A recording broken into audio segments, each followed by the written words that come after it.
Hey guys, tonight we're descending into the darkest, most vile chamber of the medieval world, a place that whispers your name long before you reach it. The iron doors groan as they open, revealing a corridor lined with wet stone and flickering torchlight. You step in, and the air itself changes thick, metallic, and pungent with old blood. Your boots squelch on something you hope is mud, but deep down you know better. The further you walk, the louder the distant sobs become. In this place, silence isn't peace, it's what happens right before the screaming starts again. Welcome to the most horrific medieval dungeon in history. And trust me, you probably won't survive this. So before you get comfortable, take a moment to like the video and subscribe, but only if you genuinely enjoy what I do here. And while you're at it, post your location and local time in the comments. I'm always curious to see where and when you're listening from. Now dim the lights, maybe turn on a fan for that soft background hum, and let's ease into tonight's journey together. You arrive in the year 1428. The castle looms above a jagged cliff in the heart of Bohemia. From above, it appears regal, majestic, even with its arched towers and banners fluttering in the mountain wind. But no one comes here willingly. They whisper its name only when necessary, Hauska Castle. A fortress built not to keep people out, but to keep something in. It's not the grand halls that interest us tonight. No, you are drawn lower, past the crumbling stairs and mildew-soaked walls down into the belly of the fortress where sunlight dares not reach. As you move deeper, the air cools sharply. Your breath mists before you.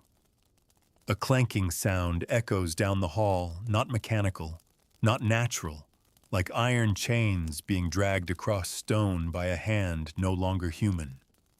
This dungeon has no windows, no drains. The cells are carved directly into the rock, narrow as coffins and twice as cruel. You peer inside one. Shackles bolt into the wall with leather bindings so worn they've fused with the stone. The walls are etched not with messages of hope, but with claw marks made in utter desperation. Some are deep, deep enough to suggest the prisoner used bone after their nails gave out. In another cell, the skeleton of a man lies slumped over a wooden bench. A rusted crown of thorns encircles his skull. It was once part of the disciplinary liturgy, a twisted belief that pain cleansed the soul. A chain hangs from the ceiling not for holding weight, but for dislocation. You look up at it and imagine your arms pulled above your head, stretched until your sockets tear like old cloth. The jailers here weren't merely sadists, they were artisans of suffering. They knew pain like others knew music. Every moan was a note, every scream a symphony, and they were always listening, composing, perfecting their masterpiece. There's a chamber ahead, unlocked. You push it open slowly. Inside, there's a table slick with something dark. Dried now, but layered so thick it glistens. Iron tools sit neatly arranged beside it. Not weapons, these are instruments of truth. A pear-shaped device with twisting screws, a wedge meant for mouths, a cradle lined with spikes. Everyone has a purpose, and none of them were quick. You hear a whisper behind you, but when you turn, there's no one there. Only a candle still lit, despite no one having touched this room in centuries. You begin to understand this dungeon doesn't just hold bodies. It remembers. It replays. It never forgets a scream. In the corner of the chamber, you see a door half the size of a normal one. You crouch, crawl through. The smell changes, something like sulfur mixed with rotting meat. This is the oubliette, the forgotten place. A hole in the floor just wide enough to drop a body through. There's no ladder, no rope. Prisoners were thrown in and simply left. No light, no food, just the sound of their own breath, until even that faded. You lean over and stare into it. The bottom is too deep to see. You drop a pebble. It never hits. They say the dungeon beneath Hoska Castle was built over a literal gateway to hell. That before the fortress even stood, locals feared the ground itself. Creatures crawled from the earth, winged things with glowing eyes, dragging livestock, and sometimes villagers into the pit. When the castle was built, they sealed the hole beneath it with stone prayer and blood. And you begin to feel it now. That hum, that vibration in your chest like a second heartbeat that isn't your own. You try to ignore it, but it presses into you, dense, invisible, insistent. The deeper into the dungeon you go, the more it claws at your spine. You pass murals painted not with pigment, but dried fluids. They depict hooded figures kneeling before something with too many limbs. One scene shows a man being flayed alive, not in punishment, but as an offering. His skin is stretched like parchment and covered in runes you don't recognize, though they seem to shimmer faintly when you look too long. Another chamber, this one colder still. You notice the torches in the hallway behind you have gone out. You didn't hear them extinguish. But now you're bathed only in candlelight, though you're certain you never brought a candle. This room contains an iron maiden, its door slightly ajar, inviting. A chain dangles beside it like a beckoning finger. You touch the iron, freezing. Inside, faint grooves line the spikes designed to guide blood downward and into a bowl beneath. Clean collection. Ritual precision.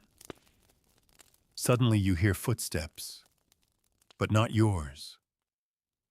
Heavier, measured. From the corridor you just left. You don't move. You don't breathe.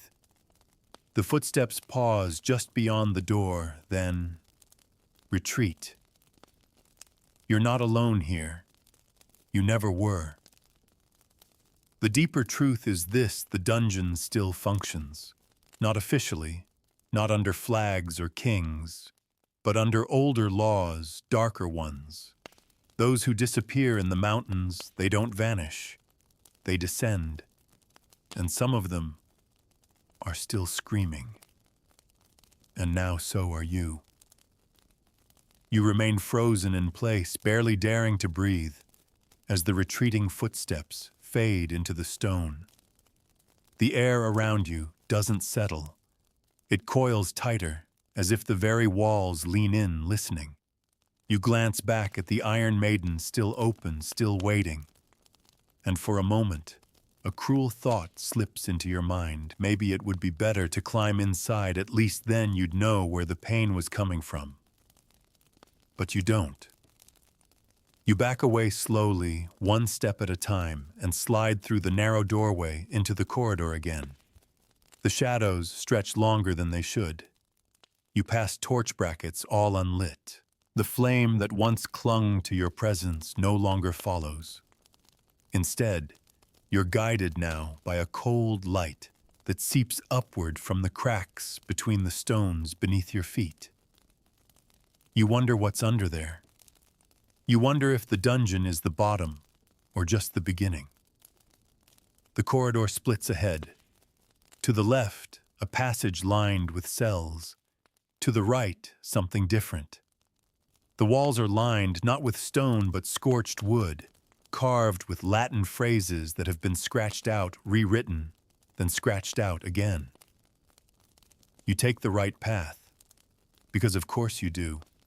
Some places don't give you a choice, they just wait for you to convince yourself it was yours. At the end of this hallway, a door stands ajar. A faint reddish glow pulses from within like the slow beat of a heart. The smell hits you first, flesh and fire, iron and decay. and something else, incense, thick and cloying, as if trying to mask what can't be masked. You push the door open with your fingertips. The chamber is circular, ringed with stone seats. An amphitheater of agony. At the center lies a pit filled with glowing coals long since cooled but still red in their core. Chains dangle above it from the ceiling, ending in hooks that glint despite the dimness. You count the seats. 13. Each with a small stone tablet carved into its back. The names have been defaced, but faint outlines remain.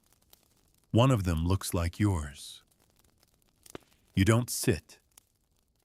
You move along the edge of the room, careful not to disturb the ashes that coat the floor. They're thick, too thick, as if hundreds, thousands have been burned here. You feel the crunch beneath your foot and realize what you're stepping on isn't ash at all. It's teeth. Tiny, shattered, scorched. Some human, some not. A stone pedestal rises near the far wall. On it lies a book, bound in something leathery and veined with a clasp of rusted gold. You hesitate, then flip it open. The script is handwritten, its ink brown and flaking. Names, ages, offenses, but not crimes, not theft, not murder. These are sins, pride, lust, gluttony, each one followed by methods specific, tailored. A man who desired flesh was denied his own slowly over weeks. A woman guilty of vanity was blinded, then forced to mirror others' pain. You read further, and the methods grow stranger. Less about punishment, more about transformation. Something is scratching at the door behind you. You slam the book shut. You turn back toward the entrance, but the glow has vanished. The hallway is gone. The chamber is sealed. There's a creaking from above.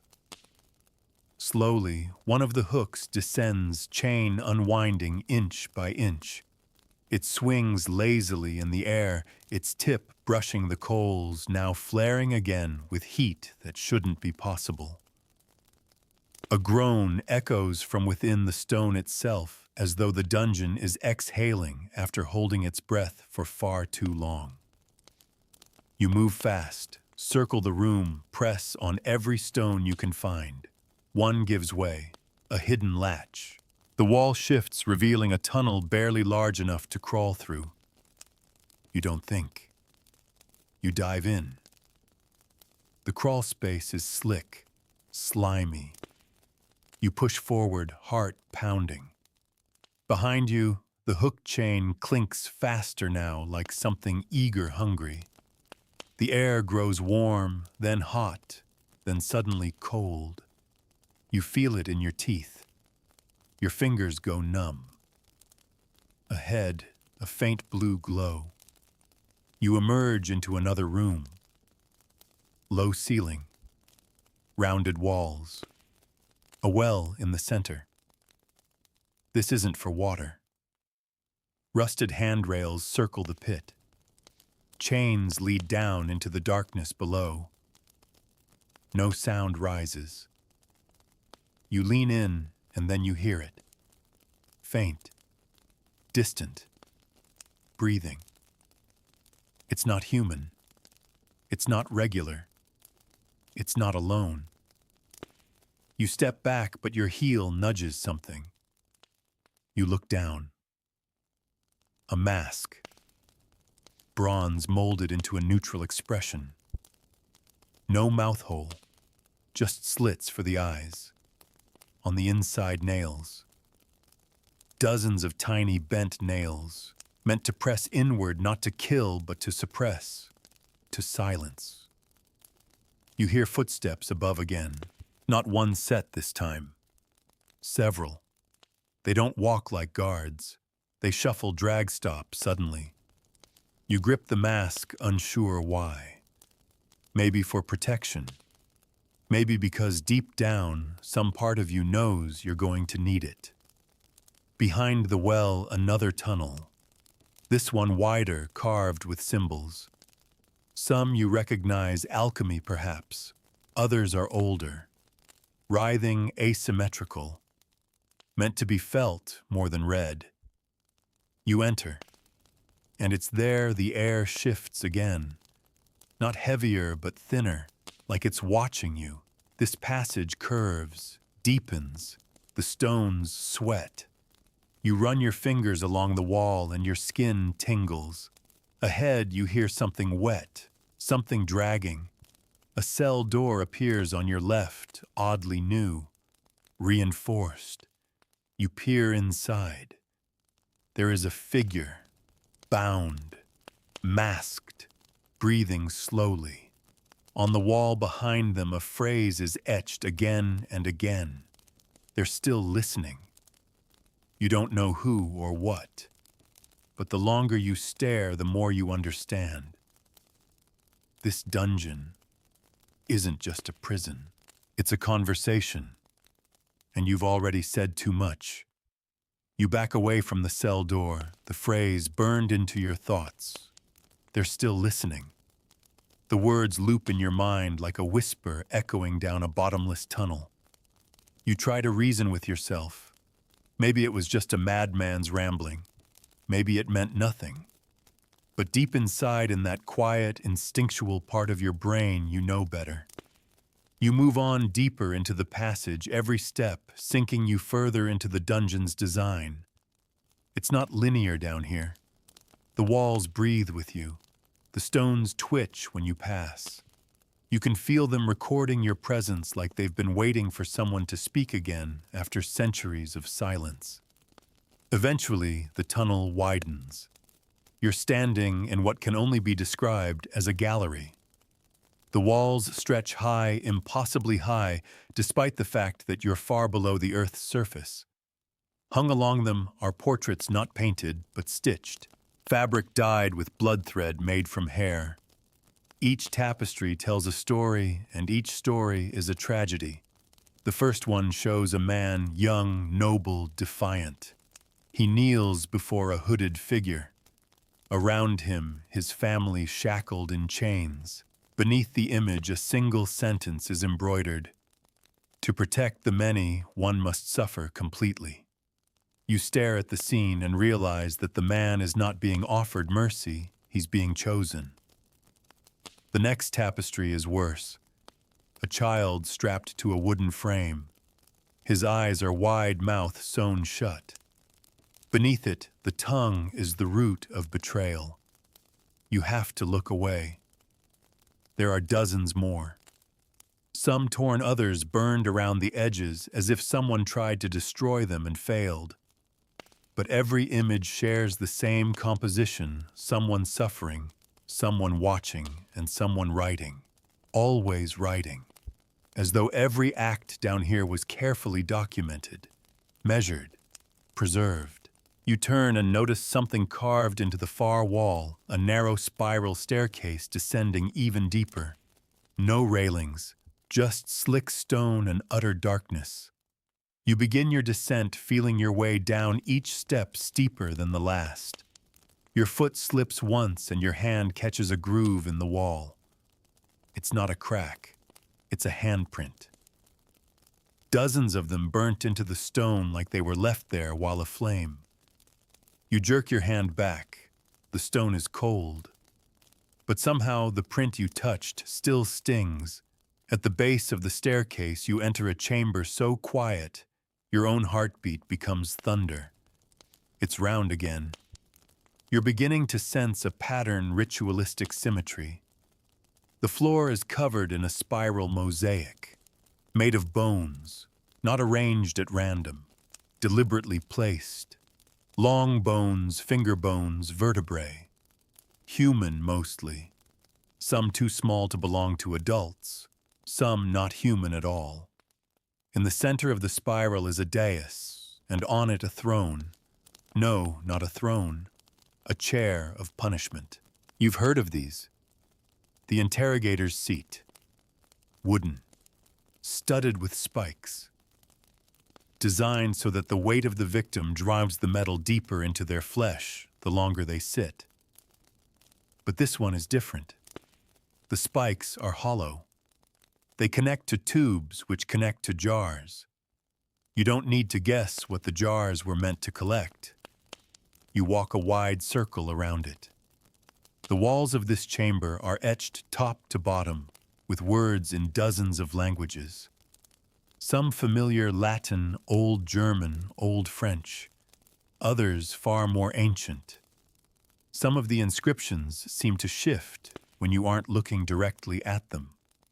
Others hum softly under your breath, like they're trying to translate themselves to reach you. Suddenly, you hear a slow creak, that unmistakable sound of wood bending under weight. You whirl around. The chair is occupied. You didn't see it happen. You didn't blink. But now there is a figure slumped in it, thin, bloodless lips peeled back in a silent scream. They don't move, but their eyes are open, and they're looking directly at you. You freeze. You can't even will yourself to breathe. Their mouth moves slowly. Just one word. You don't hear it aloud. It arrives in your mind like a foreign thought. Run. The torches lining the wall ignite instantly. Blue flame. Cold. The mosaic of bones pulses with light. You run. Back up the staircase. The stone seems to shift underfoot. The hallway no longer leads the way it did before. The dungeon is changing, rearranging, like it's correcting your presence, like you've strayed into a room that wasn't meant for you. You slam into a door that wasn't there before. Locked. But this time the key is hanging beside it, suspended from a nail embedded in a jawbone affixed to the wall. You grab it, and the key is warm, alive almost. It pulses in your palm as you shove it into the lock and twist. The door opens onto a long bridge. A bridge, yes, suspended over a massive chasm. The walls stretch outward like a cathedral turned inside out. Hanging lanterns sway without wind. The abyss below is filled with fog that glows with a sick green hue. You have no idea what lies beneath it, but you know this: if you fall, you won't die. Not quickly. You start across the bridge. Halfway over, you notice faces carved into the stone arch above you. Some are screaming, some are smiling. One looks exactly like yours. You don't look again.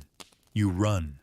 The other side is a gate iron barred and twisted, but behind it, light. Flickering. Warm, a chamber filled with flame. Not the cold kind, but fire that smells of earth and smoke, not blood. You reach the gate. It swings open. Inside is a large circular room, and for the first time you feel something different. You feel watched.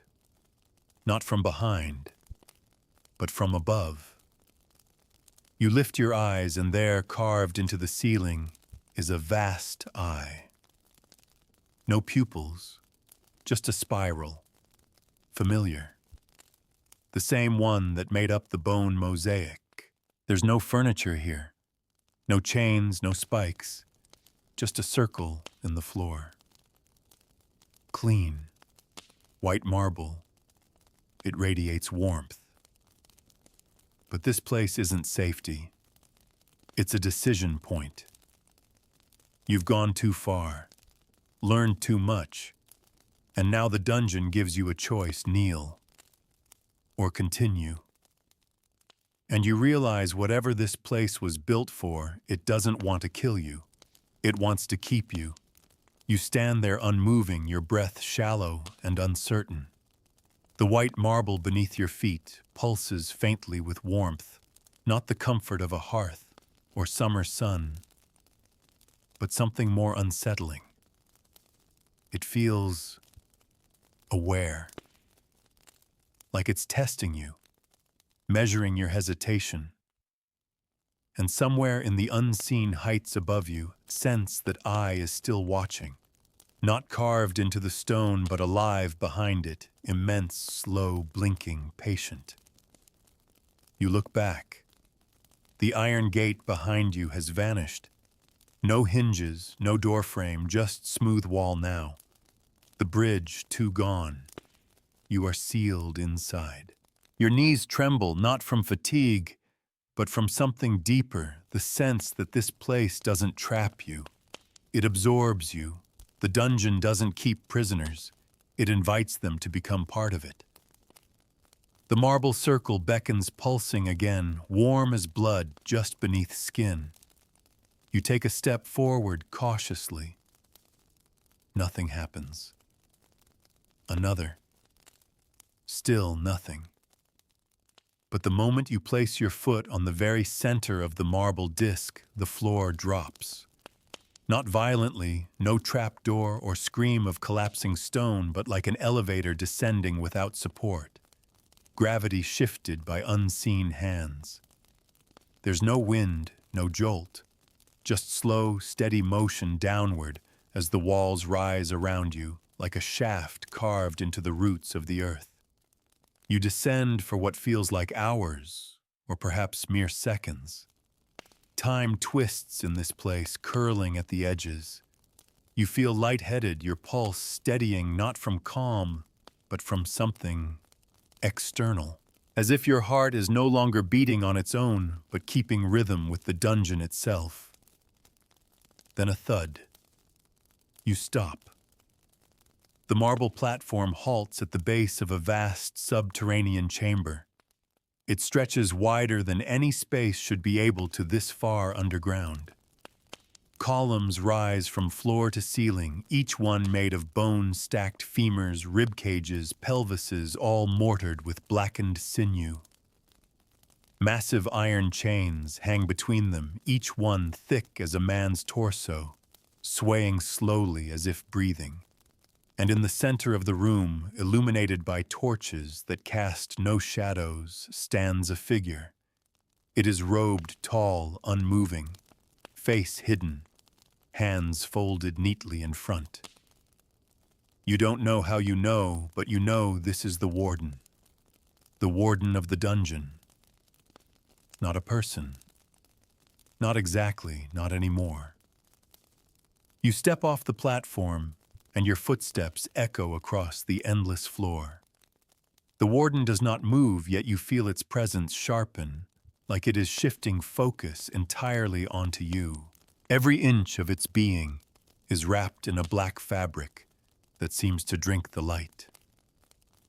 No skin is visible. Only a strange sigil glows faintly on its chest, spiraled, thorned, the same symbol you've seen again and again. When you speak, your voice sounds alien in your own ears. Who are you? The warden doesn't answer. But the moment you speak, something begins behind you, a low hum. The bones in the columns begin to tremble. The chains clink like distant bells. And on the far walls, stone panels begin to rise, revealing alcoves. Inside each one, a prisoner. Hundreds of them. Men, women, even children, each suspended in time. Eyes open yet unseeing. Mouths slack, some frozen in silent screams. Others smile. But it's the eyes you remember. Glassy, endless, devoid of self. You turn back to the warden, your throat dry. Why am I here? Still no answer. Instead, the warden raises one hand slowly and points to your chest. You look down. A mark is glowing beneath your clothes. Faintly at first, but brightening, burning through fabric into skin. The same sigil. It pulses. The pain is sharp, sudden, but not unbearable. You try to touch it, but your fingers pass through the light. It isn't a wound. It's an invitation. A low whisper floods the room, not from the warden's mouth, but from everywhere at once. The voice is layered dozens, speaking in unison. Male and female, old and young. All of them say the same thing: judgment begins. You feel your memories being pulled, not just watched, but peeled from your mind, like pages from a burning book. Scenes of your life flicker around you like dust in torchlight.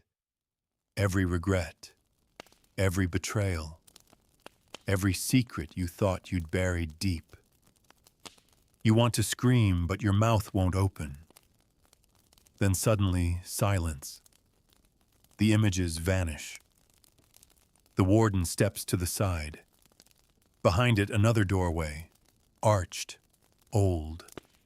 The stone looks ancient even compared to the rest of the dungeon, covered in moss and decay. But beyond it, faint moonlight, trees, the scent of pine, the outside world. You blink. Freedom. The warden gestures again toward the door. But as you move toward it, you notice something strange. The moment you pass the warden's side, you feel heavy. Each step takes effort. Your limbs drag your heartbeat, slowing. You reach the doorway and step through. The scent of the forest is real. The sky above you is a quilt of stars. You look around and find yourself in a clearing. No guards, no chains, just trees, wind, and silence. You start walking, but every step feels like you're dragging something behind you. You stop. You look back. You're alone. But you realize the truth: the dungeon didn't let you go. It sent you. Because once you've walked its halls, felt its hunger, witnessed its secrets, you become part of it. You are no longer a visitor. You are its emissary. And somewhere deep below, the warden watches your departure. Not with sorrow, but with certainty. You continue through the forest, the sound of leaves crunching underfoot. But it's not natural anymore. It's muffled like footsteps heard underwater. The air feels wrong, too. There's wind, but it doesn't brush your skin. The pine scent is sharp, yes, but there's something acrid beneath it, like burning parchment and old iron. The deeper you walk, the more you feel it. You never really left. You've crossed a threshold, yes, but it's not freedom. It's expansion. You are carrying the dungeon with you now.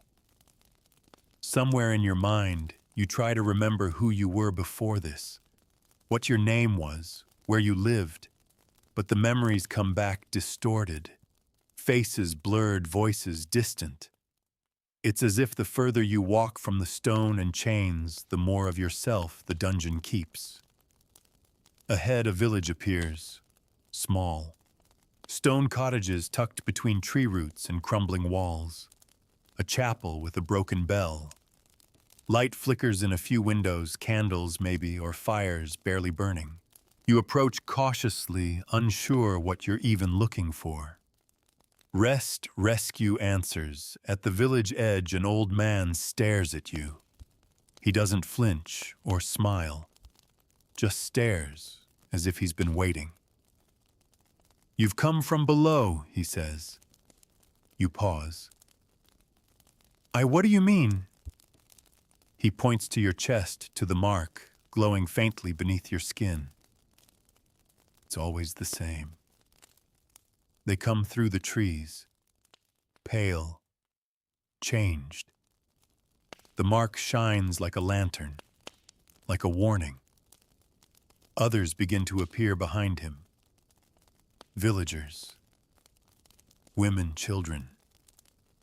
No one speaks. No one dares come close. They think you're a prophet, the old man says, his voice barely above a whisper. Or a curse. You try to protest, but he holds up a hand. No need. You don't understand yet. But you will. He turns and begins walking toward the chapel. You follow because at this point, refusing anything feels pointless. The dungeon has already chosen your path. This is just another bend in the corridor. Inside the chapel is dark. The stained glass windows are cracked, but through them you see twisted shapes, creatures with wings, claws crowned with thorns, and eyes too wide. These aren't saints. They're warnings. At the altar, the old man kneels. The floor beneath him is carved stone, and it's familiar. The spiral. Again. The symbol repeats endlessly. In the wood grain, the candle soot, even the arrangement of bricks. It's everywhere now. You begin to wonder, was it always there even before you entered the dungeon? The old man speaks again. This land, it's sick. Always has been. We built over the rot, tried to pray it away. But it's too deep, too old. He looks at you, eyes shining with something that isn't fear. It's worse, it's hope. You came from the pit. That means the pit chose you. Maybe you'll be the one to open it.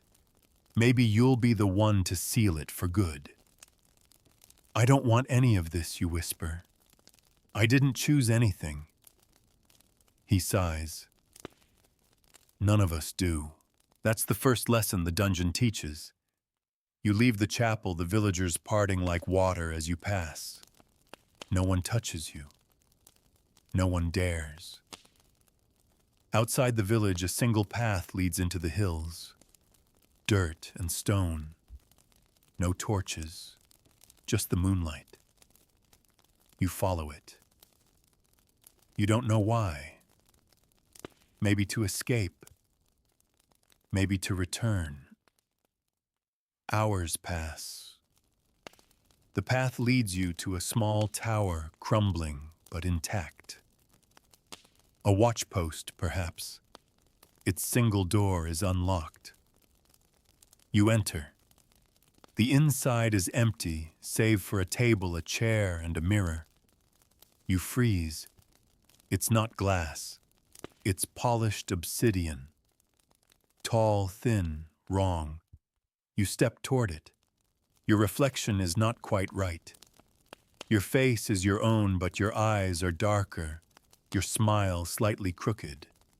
And behind you, a flicker. Stone walls, chains, a spiral carved into the ceiling.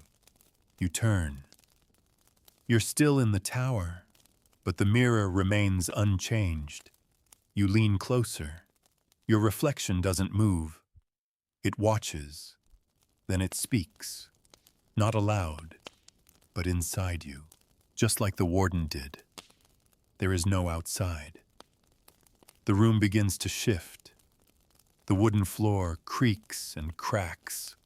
The stone walls ripple like fabric. Your stomach lurches. You blink once and you're not in the tower anymore. You're back in the dungeon. But deeper now, somewhere new, somewhere colder. The walls are smoother, metallic almost. Pipes run along them, hissing faintly. Liquid drips into troughs that glow dull orange. This is no medieval stone chamber. This is older, more advanced, more cruel. You're in the core now. No longer a visitor. No longer an emissary. But something in between. A figure waits ahead. It's not the warden. It's not robed. It looks like you. It wears your face, your clothes. But there's no spark in its eyes, no breath in its chest. It is you without soul, without fear, without will, and it speaks. Take your place. You want to run, to scream, to refuse, but your feet move on their own, and the dungeon smiles. You step forwards, not because you choose to, but because choice no longer exists here. Your legs move, but they do not obey you. There's a new conductor in your veins, humming beneath your skin like a forgotten hymn. The echo of the dungeon guides you now, patient, unhurried, inevitable. Your mirror self waits without expression. Its eyes don't blink, don't glimmer. There's nothing behind them but obedience, pure and unbroken.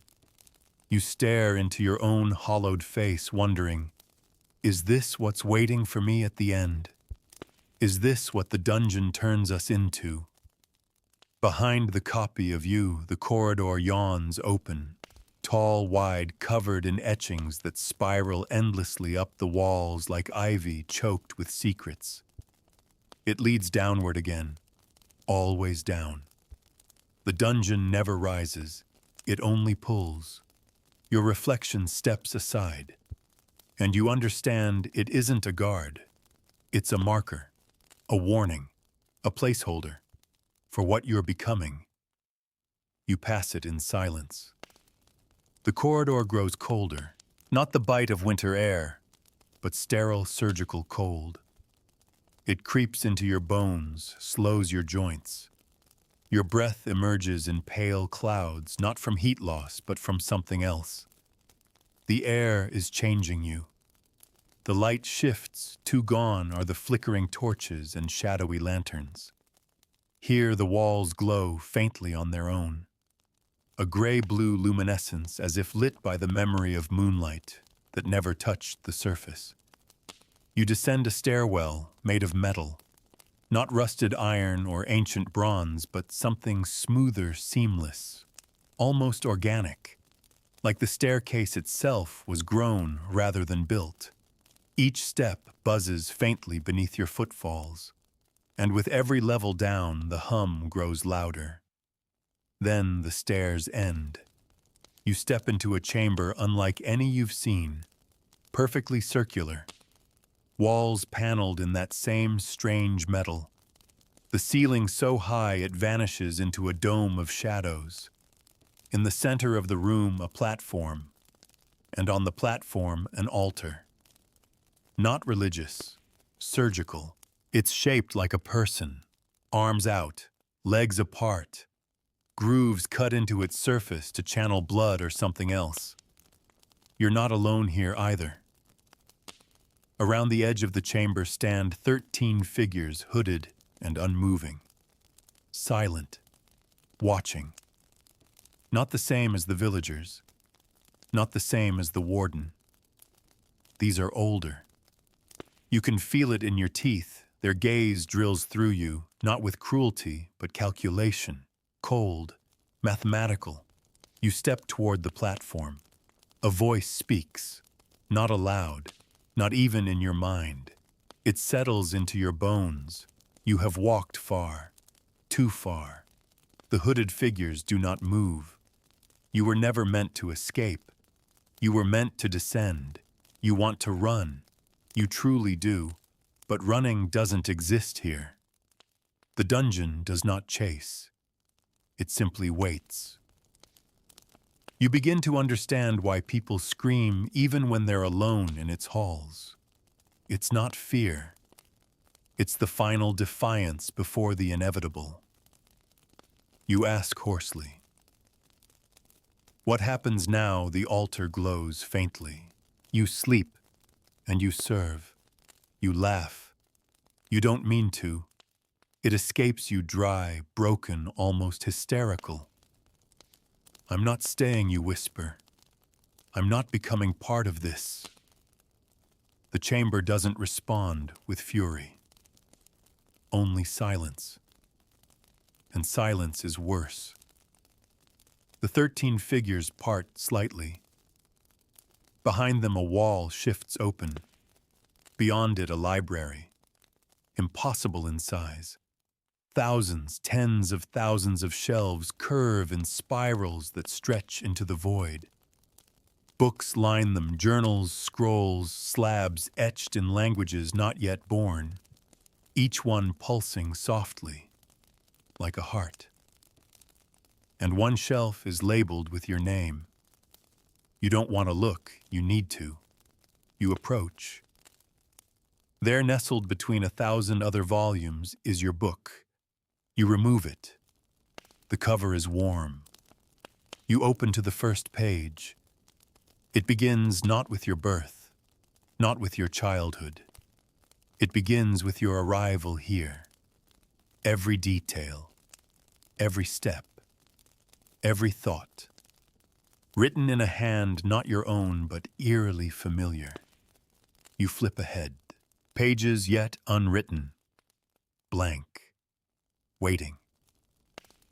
And below the final empty line, 2 words are etched. You choose, you turn.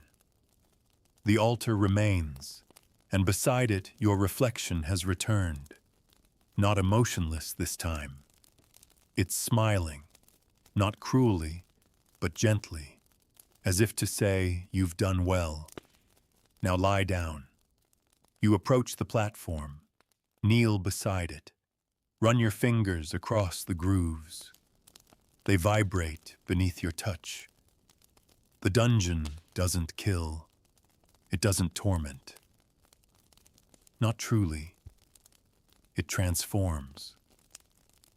Behind you, the 13 figures chant something low. Not words. Sounds. A language of bone and pressure and fire. And the moment you understand that you could lie down, and the moment you feel how easy it would be, you step back. You look at your reflection, and for the first time it looks uncertain. You speak aloud now. Your voice cracks, but it carries no. The chamber does not react. The hooded figures do not move. But something shifts, barely perceptible. The platform dims. Your book, still in your hands, closes itself. You feel the pain immediately. A deep, sharp wound inside your head. The dungeon is displeased. You fall to one knee, clutching your temple. The 13 figures turn in perfect unison. And behind them, where the library once was, a new door opens. Dark, unlit, but waiting. You rise, you stagger forward, and you pass through without another word. Because defiance is its own kind of prayer. And in this place, prayer is pain. The darkness swallows you whole. No echo, no light, no breath but your own, until even that starts to sound borrowed. You step forward blindly, each footfall like a whisper you're not sure you made. The air here is thick, not with dust or rot, but with intention. It clings to your skin like oil. The walls press inward, though you cannot see them. You feel them, watching, waiting. And then, without warning, the floor tilts beneath your feet. Not enough to make you fall, but enough to suggest that gravity is no longer your ally. You brace yourself against nothing. There is no railing, no edge, just the dark and the hum of something massive deep below. Not mechanical, not alive, architectural. The tunnel begins to slope downward again, always downward. The dungeon doesn't grant you the illusion of ascent. Your mind reels. You've defied it. You rejected the altar, refused the transformation. But instead of punishing you, the dungeon has redirected you, offered a darker passage, which is worse. Because now it's curious. You keep walking, and eventually the darkness parts, not by flame, not by magic, but by pure absence. A great void opens before you, vast and infinite. and in its center, a spiral staircase, twisting like a corkscrew into an abyss so black it absorbs your thoughts. The stairs are made of glass. Beneath them, you see nothing and everything. Shadows move down there, long, thin, crawling like insects, but dragging human limbs. You don't watch long. You can't afford to. You begin your descent. Each step rings like a chime, but the sound doesn't echo. It folds inward like the dungeon is collecting it, feeding on your presence. Halfway down, the staircase narrows. You're forced to press against the inner wall to continue. That's when you realize the wall is warm, beating, faintly pulsing like the side of an immense creature. You place a hand on it, and it shudders beneath your touch. A heartbeat. The dungeon is alive, and you are walking through its veins. You keep going until the glass turns to bone. The steps grow uneven. You feel them resisting your tread like teeth grinding underfoot. You come to the bottom, and there finally is a door. But it's not made of wood or iron or stone. It's made of flesh, a vertical slit in something that breathes. You hesitate, but not for long, because hesitation is just another way the dungeon learns your limits. You press your hands to the door. It opens not by swinging, but by parting. The room beyond is small, circular again. The walls are mirrors, flawless, seamless, and curved inward. In the center, a stool, wooden, blood-stained. A basin sits beside it filled with dark liquid. You already know what it is. You don't have to ask. You stare at your reflection, but what looks back isn't you, not entirely. This version is hunched, hollow-eyed, covered in markings etched deep into the skin. Spirals again, thorned loops circling your arms, your throat, your chest. But the most horrific part isn't the scars. It's the smile. That awful permanent grin that never reaches the eyes. You take a step forward, and the mirror self moves too, but not like a reflection. Its movements lag. Jerk. As if pretending to be you, mimicking a memory instead of mirroring reality. You reach the stool. You sit. The door seals shut behind you. The lights dim, though no source was visible. And the room begins to speak, not in words, but in sensation. You feel fingers crawling across your scalp, except there are no fingers.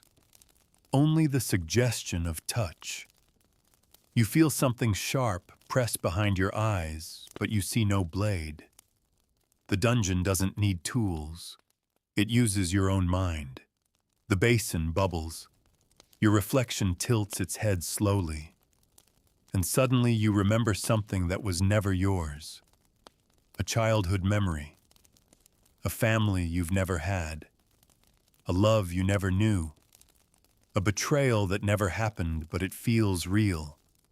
So real it sears into you like truth. You clutch your head, eyes watering. The dungeon is feeding you falsehoods, and each one comes with pain. Not physical, but spiritual. It's rewriting you, testing whether your identity is strong enough to survive its stories. You scream, but the mirrors don't reflect it. Instead, they show you laughing, over and over. Dozens of versions of you, all delighted, all wrong. The basin overflows. Thick black liquid spills across the floor, inching toward your feet like it's hunting. When it touches your boots, it seeps upward into the soles, the fabric, the skin, and with it comes understanding. You see flashes. The dungeon's first victim. A man who came seeking power. He carved the original spiral into the stone with his own blood. Not as a curse, but as an invitation. He called something, and it came, not from above, not from below, but from within. It used him. It hollowed him out and made him the first warden. You see his face, and it's yours. Not like the mirror, exactly yours. Because you aren't the first to walk this path. You're just the most recent. The stool cracks beneath you. The basin is dry. The mirror is empty. You rise. The door opens again without touch. You leave. And as you pass through, the spirals behind you glow brighter. Not as symbols, but as eyes, watching, waiting, marking your place in the cycle. Because now the dungeon knows you belong to it. Even if you never meant to. You walk forward, but something's changed. The ground no longer echoes beneath your steps, it absorbs them. Your boots make no sound. The air is still, yet your skin tingles like static before a storm. It's not that the dungeon is growing darker. It's that the darkness now recognizes you. It moves with you. Follows behind like a second skin. The hallway ahead is narrow and crooked, carved not with tools, but by something with claws. The walls have no mortar, no structure, just torn rock and wet, glistening roots that twitch as you pass. Each one looks like a vein, and as you peer closer, you swear you can see fluid moving inside them. It pulses faster the longer you stare. You tear your gaze away and press on. The path twists, the walls constrict. You're forced to duck now, to crawl. Your knees crunch against bones embedded in the earth. Skulls peer out from the mud, wide-mouthed, as if screaming in silence. Then, a whisper. Not distant, not imagined, but right beside your ear. Closer. You spin around, nothing. The passage behind you is as empty as it was before. You crawl faster now. The passage finally opens into a low, circular room. Your back aches from the cramped descent, but you stand slowly, breath shallow. The space is silent, too silent. There's no dripping water, no wind. Even your heartbeat feels distant. In the center of the chamber, a figure kneels, thin, bare, back turned to you. Its skin is pale and cracked like old porcelain, flaking in thin, curling ribbons. Hair long tangled, matted with grime. The room reeks of copper and rot. You step closer. The figure trembles but doesn't react. Then it speaks. Its voice rasps like old paper torn slowly in half. You came late. You stop. I don't, you begin. But it interrupts. No. You don't speak. You listen. It lifts its head slightly, but never turns. The dungeon doesn't lie. It doesn't punish. It reminds. That is its only truth. You swallow, throat dry. Reminds who it tilts its head further. Everyone. It finally turns, and you recoil, not in fear, but in recognition. The face is yours, not a reflection, not a copy, but an older version, decayed, tortured, time-worn. Yet those are still your eyes. It smiles.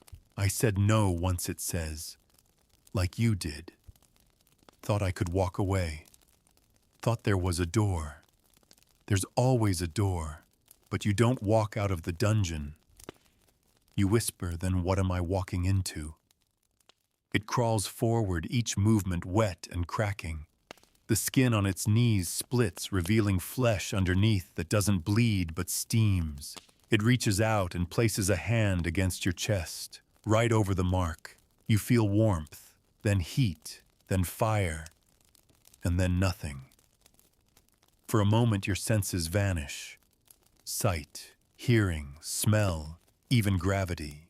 You float in a space not built for human minds, and then it all slams back. You're in another room, another chamber. But this one is wrong. It's made of wood. Oak, maybe. Plain. Dusty. Like an abandoned cottage. A table. A chair. A window with cracked glass. Sunlight streams in too perfect. Too gentle. You step toward the window and peer outside. Children play in a field. A dog barks in the distance. A woman laughs. Someone calls your name. Your real name. And for a moment, your body forgets the dungeon. Your heart soars. The sunlight touches your face and it feels true. Until you blink. And everything changes. The children vanish. The field is ash. The woman's laughter becomes a scream, and the glass beneath your hand begins to melt. You stumble back. The room begins to contract like lungs exhaling around you. The walls creak.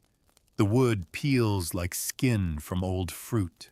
Insects pour from the corners.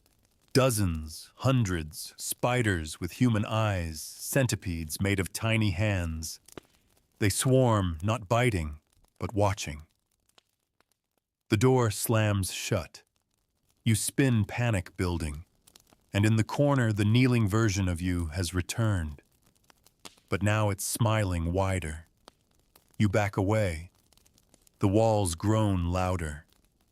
The ceiling opens above you, revealing only stone and chains, and a voice returns. This time yours. You can leave, you know. All you have to do is forget. You close your eyes. No, you've seen too much. You know what forgetting means. It's not mercy. It's surrender. It's the final step into the dungeon's embrace. You grit your teeth, and you remember. Everything. The warden, the altar, the mirror, the book with your name. The mark on your chest glows again, brighter this time, furious. The insects screech and scatter. The floor splits beneath you, and this time you jump. You fall through the void. The dungeon howls behind you. You land hard. Stone beneath you. Cold. Familiar. You look up, and there before you is a door. Tall. Carved with the spiral. But this time you're not afraid. You walk toward it. You open it. And you enter the place where the dungeon keeps its memory. You pass through the door, and the air shifts again. This place, this memory vault, feels different from the rest of the dungeon. There's no dripping water, no iron chains, no tortured moans hanging in the shadows. Instead, silence wraps around you like thick velvet. It's not comforting. It's total. And beneath that silence is something worse, the sensation that everything here is awake. The room is vast, circular as always. But unlike the damp stone halls you've come to know, this chamber is perfectly smooth, the walls seamless and pale. They seem to glow softly, not with light, but with awareness. You take a cautious step forward. The floor is glass. Beneath it, memories. Millions of them spinning like flecks of dust in amber. As you walk, they rise briefly to the surface, playing out silently beneath your feet. A man begging for mercy, chained by the wrists. A woman holding a newborn in a dark corridor. A child smiling before being pulled into shadow. All of them scenes from the dungeon's past, or perhaps from its mind. You stop. Right below your foot, a memory floats up. It's you. You see yourself descending the first staircase, the first shackle you touched, the moment you heard footsteps that didn't belong to anyone alive. It's all here. The dungeon has been recording you, not just your body, not just your voice, your soul. You back away. The memory fades, but the chill it leaves behind lingers in your spine. In the center of the chamber stands a column, massive, pulsing faintly with veins of molten red. It stretches from floor to ceiling, and surrounding it are shelves, not of books, but of jars. Hundreds, thousands, maybe more. Each jar contains a flickering wisp of color like smoke, but thicker. Some swirl violently. Others sit still. Souls, or fragments of them. You approach one shelf. The jars are labeled, not with names, but symbols. Spirals, dots, crescents, and occasionally your own mark carved lightly into the glass. You find one. The contents pulse as you near it, turning from pale blue to dark crimson. This jar is yours.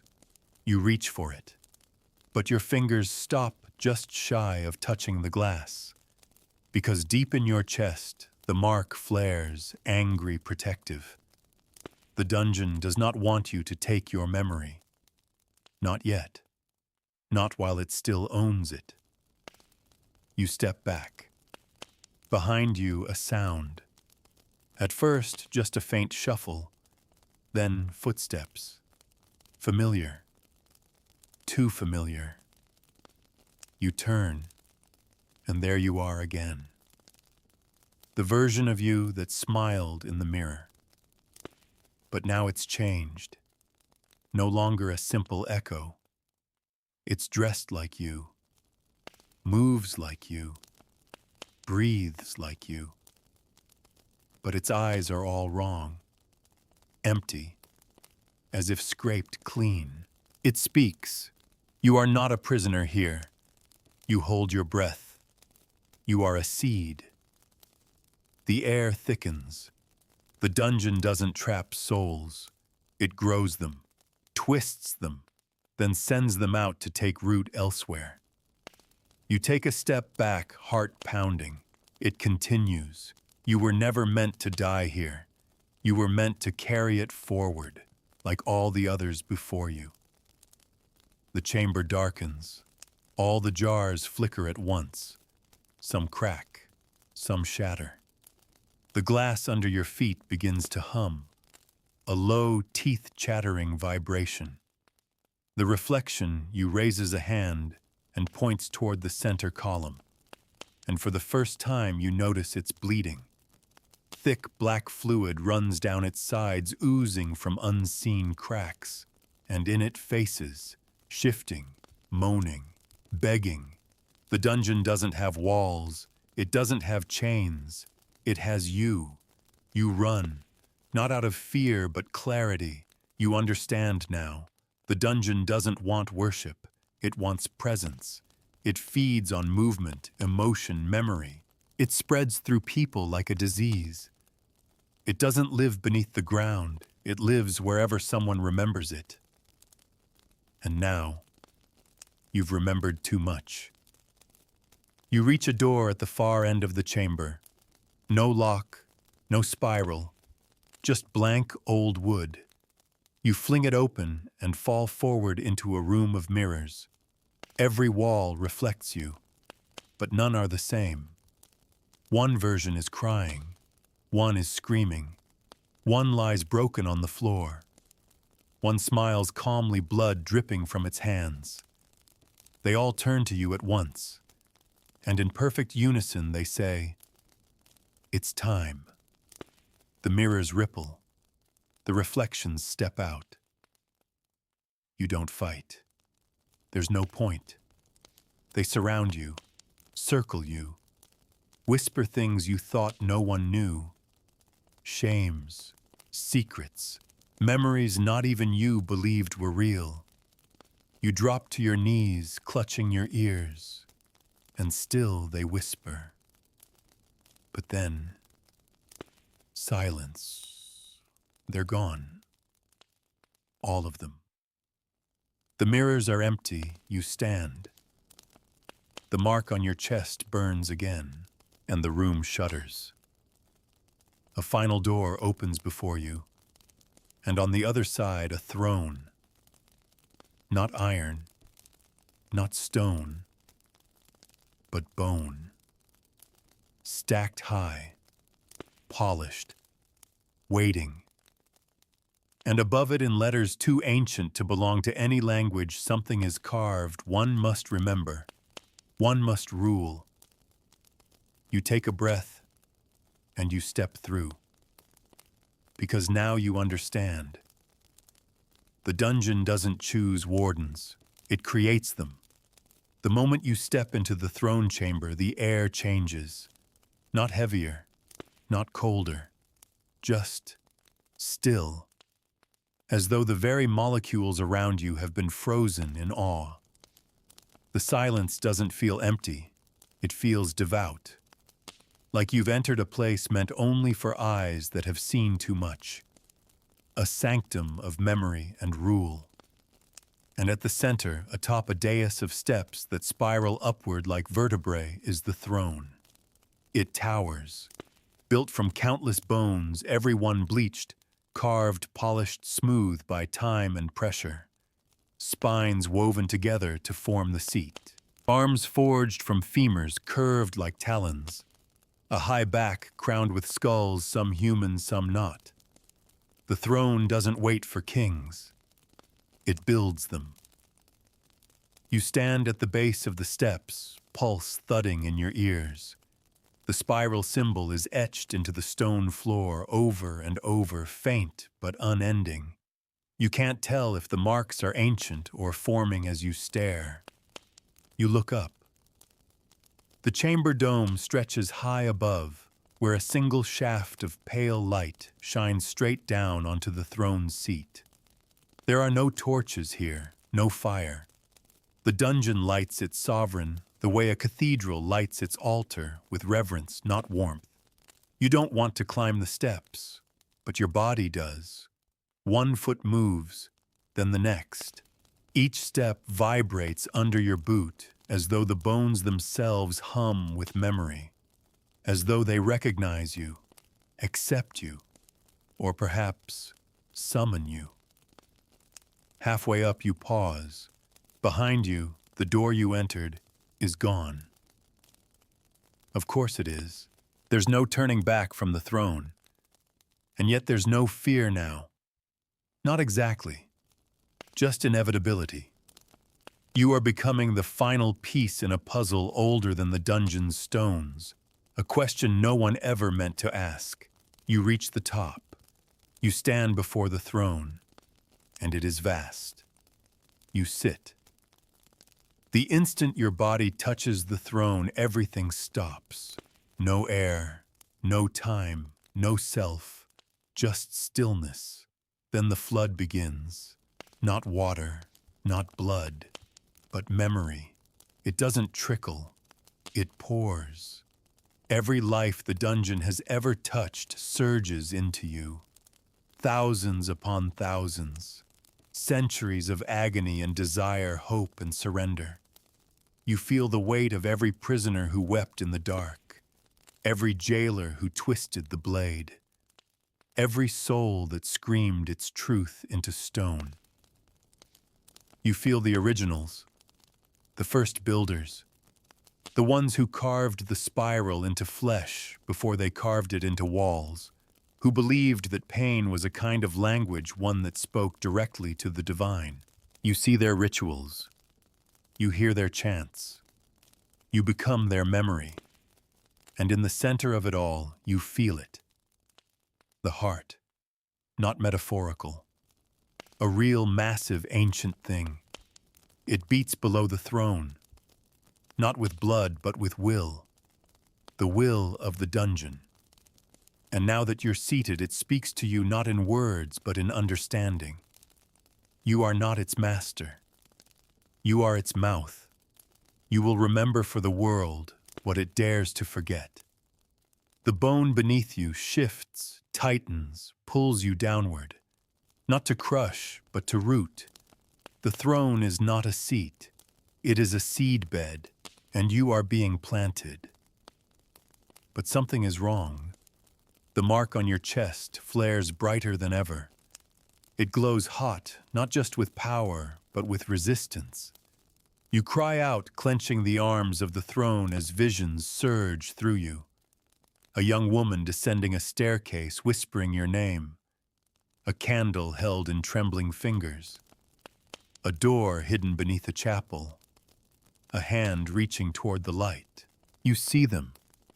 Other selves. Other versions. All who came before you. All who sat here. But one thing binds them together. They all forgot. But you haven't. Not yet. You remember the mirror. You remember the book with your name. You remember choosing not to obey. And suddenly the throne trembles beneath you. The bones twitch. The skulls crack. A deep growl rises from the heart below, not in rage but in confusion. You are not submitting. You are still deciding. The dungeon doesn't like that. It recoils. You feel the chamber shift. The dome darkens. The air thickens. The spiral beneath your feet begins to unravel. For the first time in perhaps centuries, the dungeon falters, because it doesn't know what you'll do next. You rise from the throne. Pain rips through your spine. You feel tendrils trying to hold you, to anchor you back in place. But you wrench yourself free, stumbling down the spiral steps. And with each step, the light grows. Not the dungeon's light. Your light. The mark on your chest burns white, now no longer crimson. Pure. Unfiltered. Uninvited. You run. The dais crumbles behind you. The throne collapses, the bones screaming as they scatter like ash. The chamber tries to close, to swallow you, to stop the breach, but it's too late. You are out, and you are remembering. The dungeon had one rule. No one remembers, but you do. And now you're carrying its secret, its blueprint, its truth.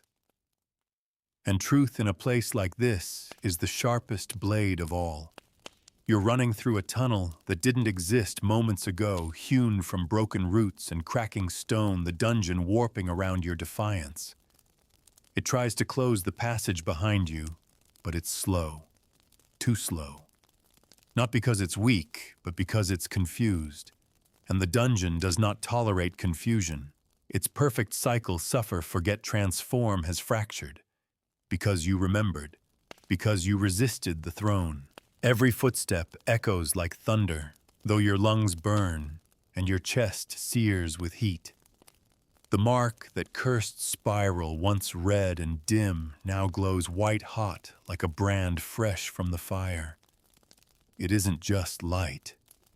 It's breaking something, carving new cracks into the dungeon's laws. As you press forward, the walls begin to whisper. But they aren't words. They're pleas.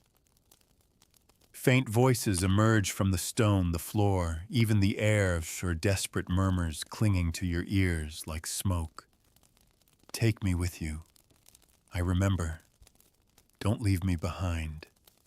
You know better than to look back. You've seen what happens to those who hesitate.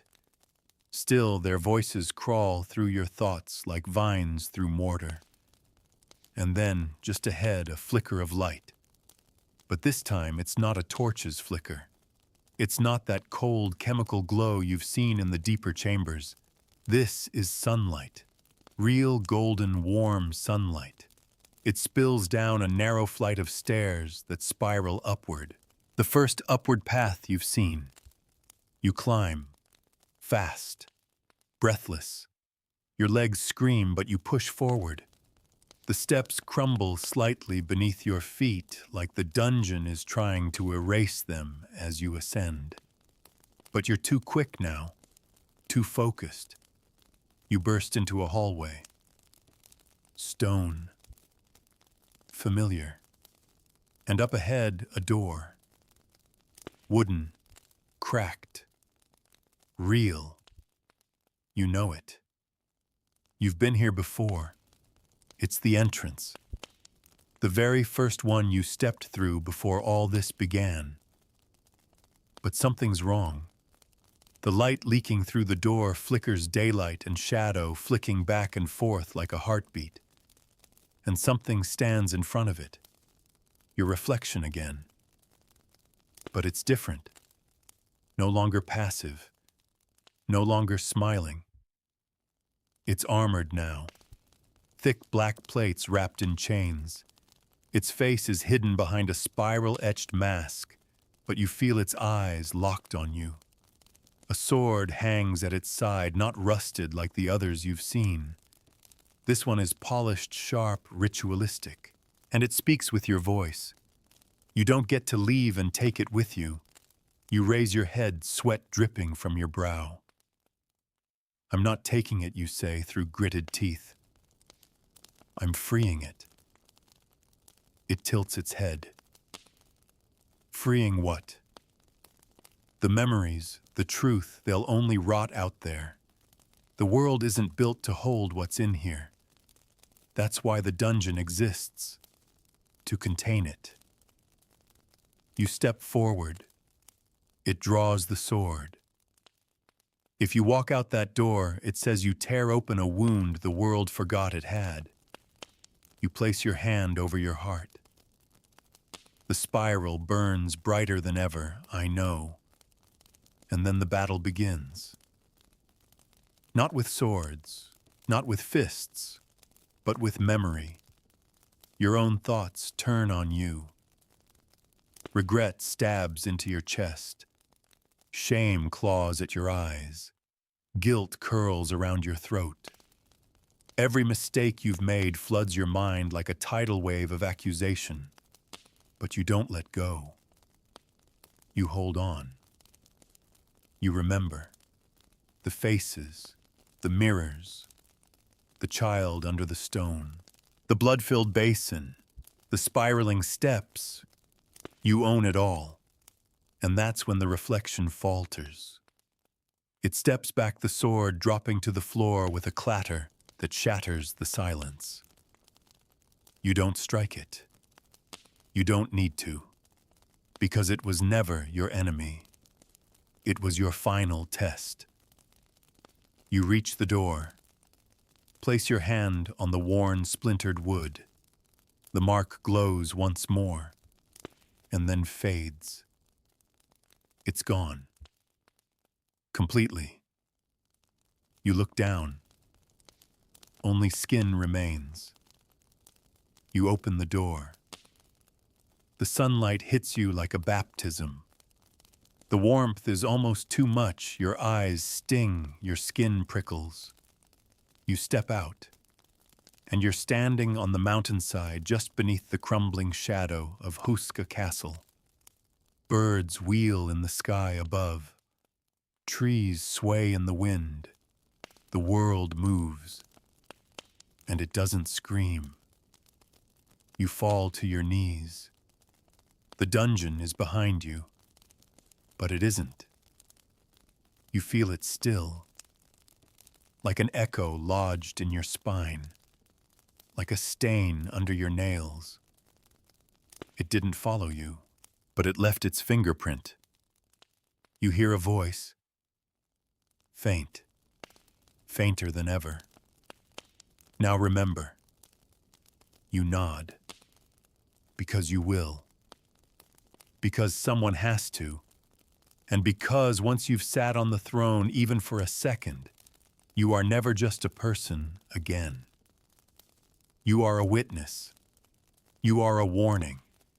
You are the one who knows. You don't know how long you kneel there bathed in sunlight that feels almost intrusive after so long in the dark.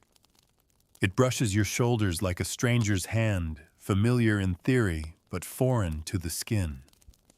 The wind carries scents you had forgotten existed: soil, pine, distant smoke from a cottage chimney. They twist your stomach, not with nausea, with longing. But longing can be dangerous, because deep inside you, the dungeon still echoes. You rise slowly. The grass crunches beneath your hands. Your knees ache from stone and time. When you look behind you, the castle looms. Huska. Its windows stare blankly, its walls weathered but proud. But something is different now. It's not guarding anything anymore. It's watching you. The village lies just beyond the tree line, smoke rising in slow curls from a few chimneys. You don't remember walking down the path, but you find yourself there anyway, boots crunching on gravel as faces begin to emerge from doorways. The same old man steps forward, eyes sunken, voice steady. You made it back. You don't answer. What could you possibly say? He nods as if he understands your silence. They always do. The first one. Your brow furrows. First, he doesn't respond right away. Instead, he turns and gestures to the chapel. The same one from before. The one built over the spiral. The one that knew. You follow him inside. It's darker now. Quieter. The cracked stained glass bleeds colored light across the dusty floorboards. He leads you to the altar and steps aside. Beneath it, a trap door. Not hidden, not locked. You stare at it. I just left you whisper. No, the old man says. You were sent back. There's a difference. You kneel and brush away the dust. The wood pulses beneath your hand. Still alive.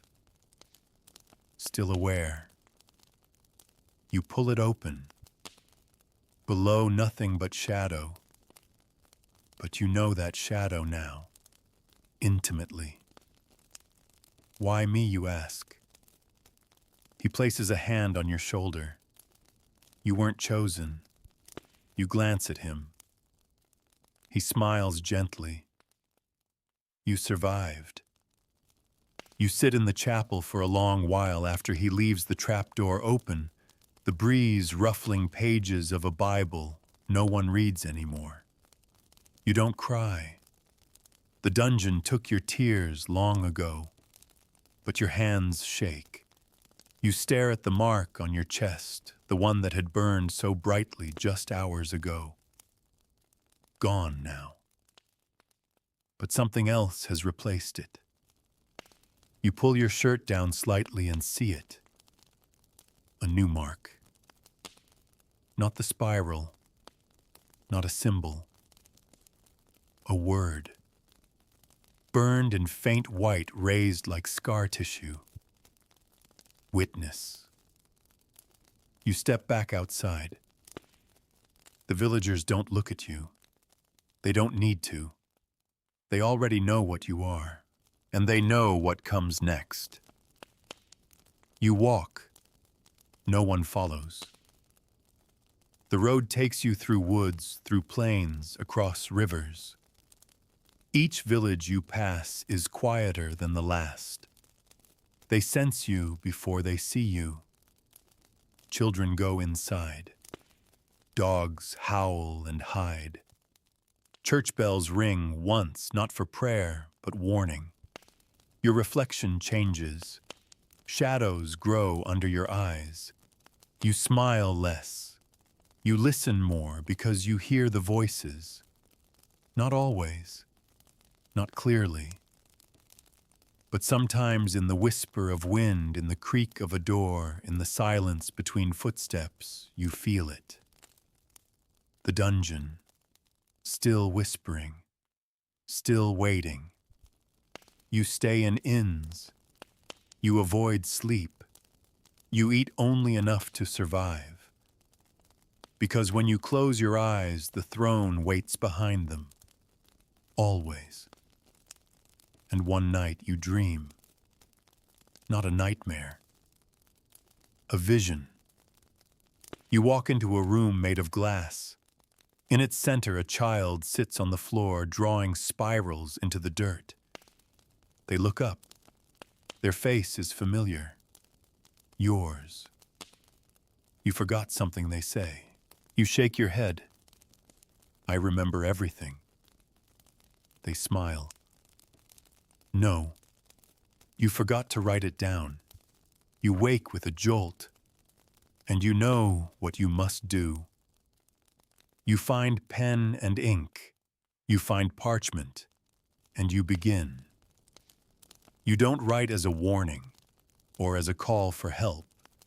You write because someone somewhere will find it, and they'll know they're not alone when they start to descend.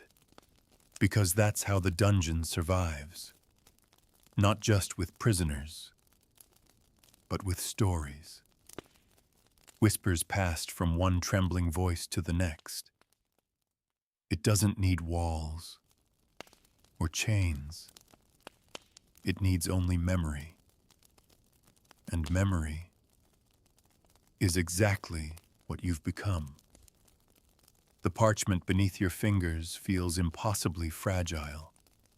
Each stroke of the quill scratches like bone on stone. The ink spreads thinly, as if reluctant to mark the page, as if even the tools fear the truths you're about to commit to paper. But you write anyway. You begin at the beginning, but the beginning feels like centuries ago. You try to remember the sound of the first door creaking open, the scent of moss-covered stone, the echo of your footsteps as you descended deeper and deeper into the unknown. Every word you write pulls those memories forward, dragging them from the corners of your mind where the dungeon tried to bury them. You detail the mirrors, the throne, the kneeling version of yourself that whispered forgotten truths. You write it all. But it isn't for you anymore. It's for the next one. The next traveler who finds themselves standing at the edge of that first staircase. The next dreamer who believes they're just exploring a ruin just passing through. They'll read your words and feel the same pull. They always do. And that's how it spreads. You're in a monastery now, isolated, tucked into a cliffside that overlooks a valley so quiet, it almost feels untouched by the world below. The monks don't ask where you came from. They ask no questions at all. They offer you food, shelter, silence. You accept. You spend your days in the scriptorium hunched over pages that stretch out like veins across the table. The brothers copy psalms and gospels. You copy screams and spiral-born visions. At night, they pray, and you remember. Every dream becomes a chapter.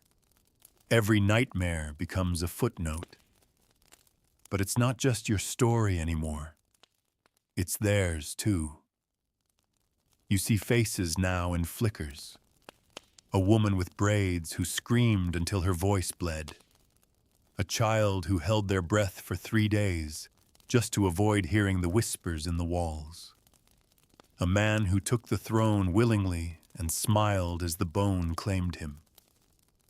You write them all. One night, one of the younger monks brings you a book. He says it was left at the chapel, wrapped in cloth, buried beneath the altar. You unwrap it slowly. It's your book, the one you saw in the library, the one that recorded every step, every thought, every sin. But now its final pages are filled. You flip to the back. There's an inscription. not in ink, in blood. 2 words. It begins. Your breath catches. Because you understand. You thought you had escaped. You thought you had broken the cycle. But you've only taken another turn in the spiral. And the dungeon. It's still with you. Only now it doesn't need to drag people down. Because your words will do it for you. They'll read your account. Feel that tug, the curiosity, the chill in their spine. And they'll go looking. Some physically, some only in thought. But either way, they'll descend. And that's when it hits you. You are not a survivor. You are a door, a living entrance to something far beneath reason. And now people pass through you every day with every word they read, every story they repeat, every fragment of your tale they whisper to someone in the dark. The monk says something, but his voice is distant, muffled by the weight of revelation. You smile softly. You understand your role now. Not as warden, not as victim, not even as witness, but as a carrier. Like a plague that doesn't infect the body, but the mind. You close the book and hand it back. Keep it hidden, you whisper. He nods, but you know it won't stay hidden for long. Books like this want to be found. You step outside, the cold wind kissing your skin. Somewhere far below you hear the faintest echo. Not a scream, not a cry, just the creak of a wooden door, opening. And in that moment you realize you didn't survive the dungeon. You're still inside it. You always were. And now the world is too. The days pass without rhythm. Time no longer touches you the way it used to. Meals are eaten and forgotten. The sun rises and sets like a pendulum you stopped believing in. The monastery hums with quiet ritual chants in the morning silence in the evening, but even that feels distant. You are no longer part of this place. You're a shadow inside it, a presence that flickers just behind the candlelight. You're not aging. Not really. You realize this one morning when you catch your reflection in a brass wash basin. Your face is exactly as it was the day you left the dungeon. The same faint scar on your cheek. The same tired, steady eyes. Not a day older. Not a hair grayer. The mark may be gone from your chest, but the dungeon has left its permanence somewhere deeper. You step outside and look at the horizon. You haven't gone far in weeks, but now something inside you stirs. A soft tug like a thread pulled through the fabric of your being. It wants you to move, not back, outward. You follow it. The monks don't stop you. A few nod solemnly as you pass. One gives you a water skin. Another a scrap of cloth to wrap your journal. No one asks where you're going. They know it's not your choice. You walk for days, through forest paths overgrown with brambles that seem to move when you're not looking. Through a village that's been burned to the ground, though not by fire. The walls are melted, the stones pulsing faintly like they remember something violent. And finally, to a hill. Atop it stands a man, waiting. You recognize him instantly. It's you. But not the armored reflection from the door. Not the kneeling, decayed version from the chamber. This version is calm, gentle. His eyes are soft, his face lined by time you never lived. He stands barefoot on the grass, hands open at his sides. You stop at the base of the hill. He nods. You've come far. You shake your head. I haven't moved at all. He smiles faintly. No. But the dungeon has. You frown. What does that mean? It grows every time a story is told, every time someone remembers. He points behind you. You turn. And the world has changed. What was once forest is now stone. Not overtly, not instantly. But you see it a spiral carved into a tree's bark. A well whose water is darker than it should be. A barn whose nails curve just slightly into teeth. The dungeon is here. You whirl back to him. You said I wasn't chosen. You weren't. Then why me? He walks forward slowly and places a hand on your shoulder. Because you said no. You don't understand. You do understand. Saying no was never escape. It was inheritance. A transfer of something ancient. A legacy of memory. He kneels and presses his palm into the dirt. The grass withers beneath his hand. Stone spreads outward, spiraled. And then he's gone. Not in a blink, not in a flash. He unwrites, fades like a name rubbed from a gravestone. And you are alone again. But the hill isn't. A door stands at the top now, wooden, old, creaking faintly in the wind that doesn't blow. You walk up to it, place your hand on the frame, and listen. There's no sound, but there is presence. You push it open, and inside is a hallway. Of course it is. Narrow, descending. You step back, but only one step, because you know the dungeon never ends. It only relocates. Every act of memory builds a new room. Every retelling forges another staircase. And every person who hears the story adds themselves to the architecture. It's not a place anymore. It's a network. A living organism made of fear, trauma, fascination. And you're its pulse. You shut the door, for now. But the spiral beneath your feet glows faintly, waiting, because somewhere not far from here, someone is reading, and the descent begins again. You don't return to the monastery. There's no path to retrace. The forest, the hills, even the sky, none of it feels stable anymore. You've stepped out of one world and into another, where the dungeon's reach has spread like ink through water. Every town has shadows that are a little too dark. Every child's game ends with a door being opened. Every story somewhere deep beneath the surface contains a spiral. You keep walking. Your legs grow weary, but you never collapse. Hunger presses at your ribs, but never enough to break you. You're caught in a state between mortal and myth, still alive but not quite tethered to the old laws of flesh.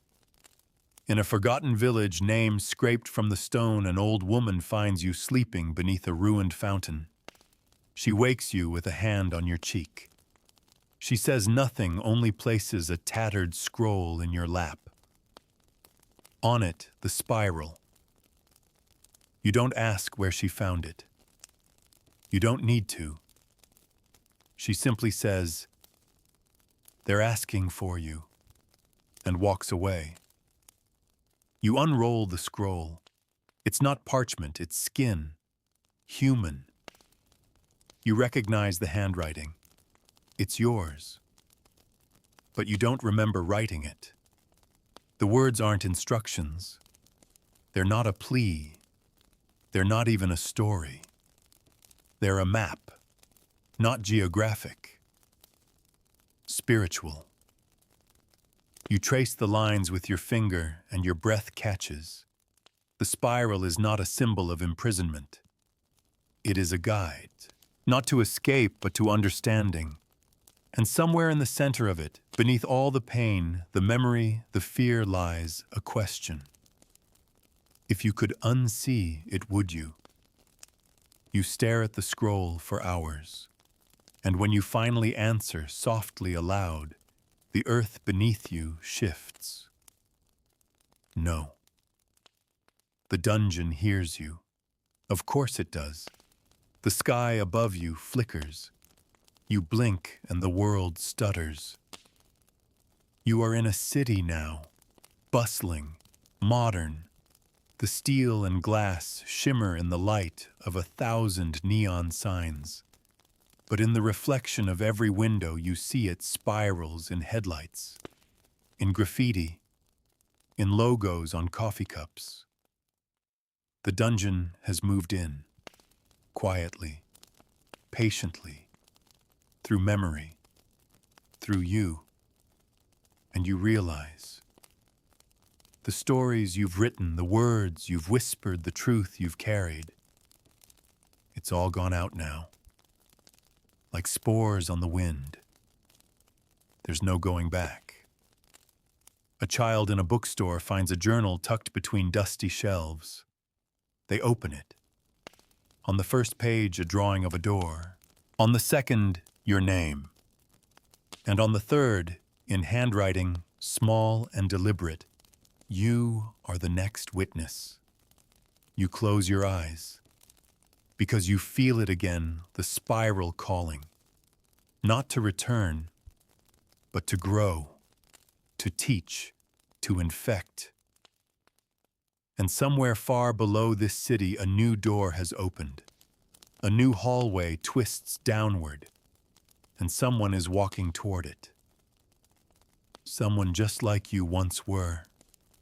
Curious, tired, lonely, human. And as they descend into that waiting dark, the dungeon whispers the same words it has whispered for centuries. You will remember, or you will become. And they will. Just as you did. Just as all of us do in the end. Because once the dungeon is in your mind, it never truly leaves. You've made it.